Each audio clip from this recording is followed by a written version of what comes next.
Assalamualaikum warahmatullahi wabarakatuh.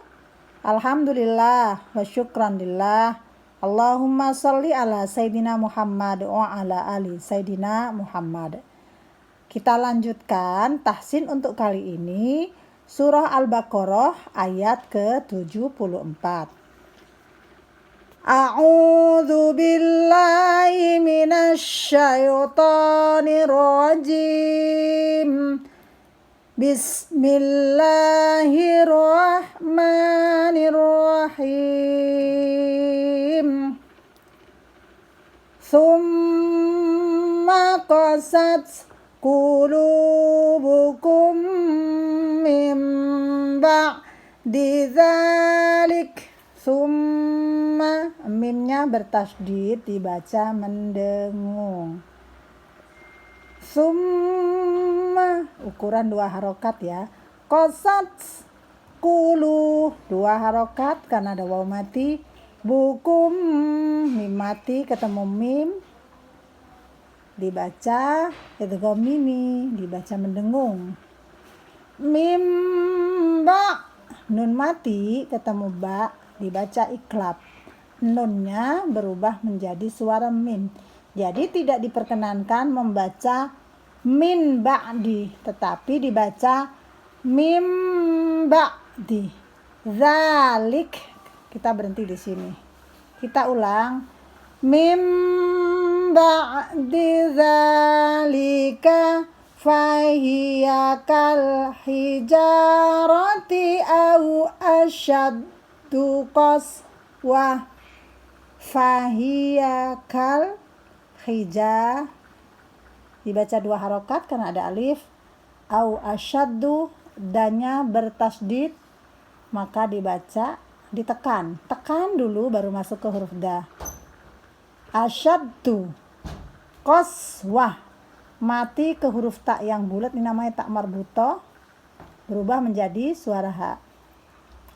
Wa inna minal hijarati lama yatafajjar. Wa inna, nunnya bertasydid mendengung, hukumnya hija 2 harokat, lama 2 harokat, yatafajjar jimnya janya bertasydid maka ditekan. Kita ulang.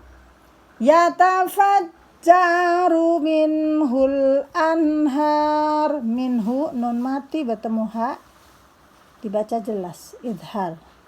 Anhar, anhar sama, nun mati ketemu ha jelas, tetapi hanya 2 harokat, roknya jadi tebal.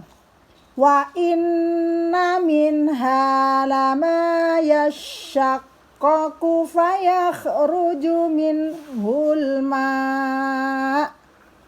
Wa inna dibaca mendengung karena nunnya bertasydid.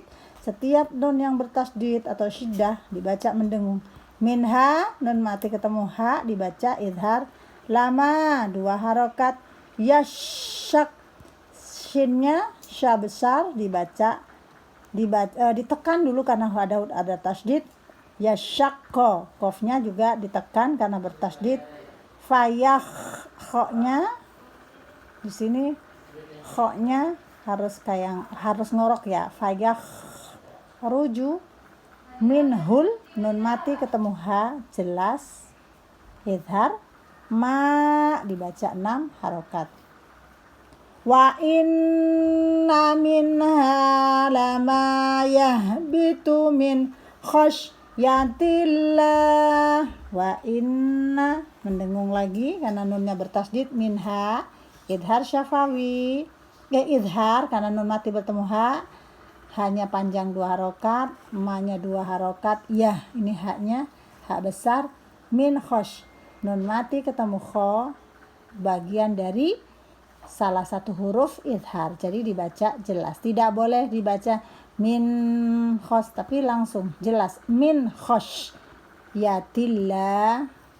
Huruf Allah, lafzul jalalah ini jika didahului dengan kasroh dibaca tipis tillah.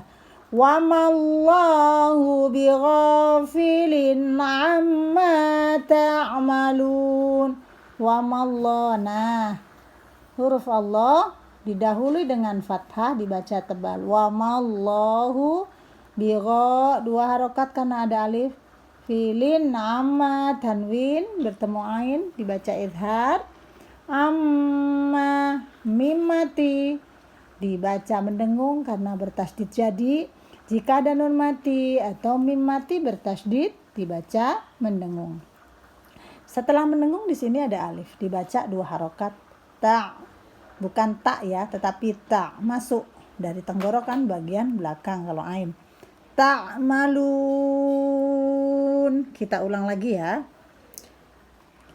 Tsumma qasat qulubukum mim ba'di dzalika fahiya kal hijarati aw asyaddu qaswa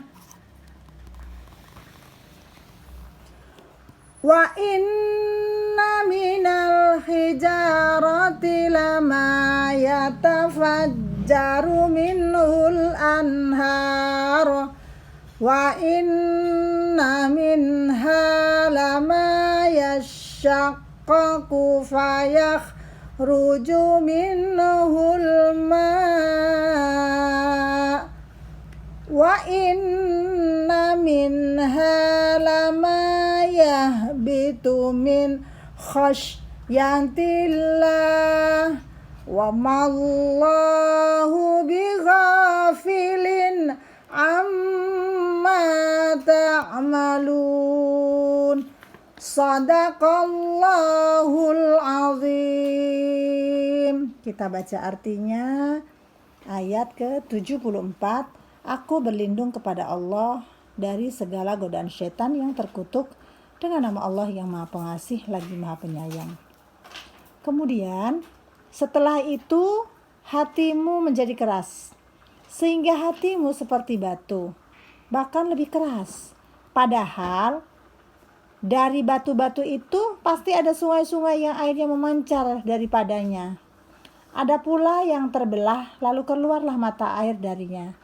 Dan ada pula yang meluncur jatuh karena takut kepada Allah. Dan Allah tidaklah lengah terhadap apa yang kamu kerjakan. Apa yang terkandung di dalam ayat ke-74 surah Al-Baqarah?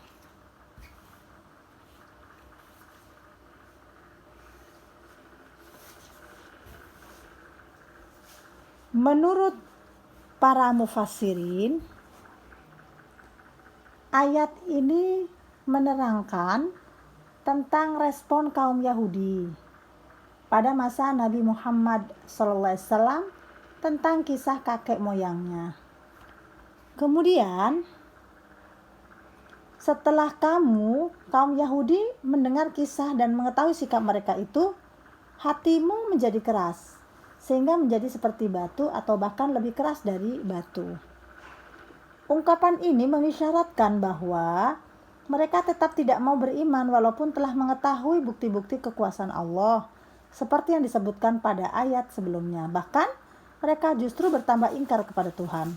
Padahal dari batu-batu itu pasti ada sungai-sungai yang airnya memancar daripadanya dan seterusnya seperti yang ada dalam arti tersebut. Dalam ayat ini diungkapkan watak orang-orang Yahudi. Sesudah mereka diberi